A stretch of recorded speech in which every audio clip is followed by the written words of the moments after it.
দাঁড়াও গুণব, কিছু বলবেন?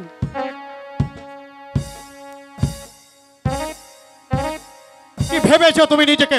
একটিবার চিন্তা করে দেখেছো তুমি হচ্ছে সাধারণ একটা কাজী বংশের মেয়ে, আমি হচ্ছে জমিদার বংশের মরহুম জমিদার লাল মিয়ার একমাত্র ছেলে, ছোট জমিদার তুতামিয়াম।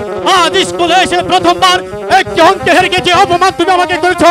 আমি যদি জমিদার বংশের ছেলে হয়ে থাকি, আজকের এই অপমানের প্রতিশোধ গড়াই গন্ডাই শোধ করবো, নইলে বৃথায় আমার নাম জমিদার তুতামিয়াম।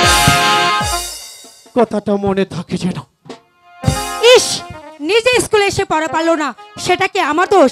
ঠিক আছে, আমিও কাজী বংশের মেয়ে গুনাই, কাল থেকে স্কুলে আর আসবো না। দাদা আর যাব না ওই স্কুলে পড়তে।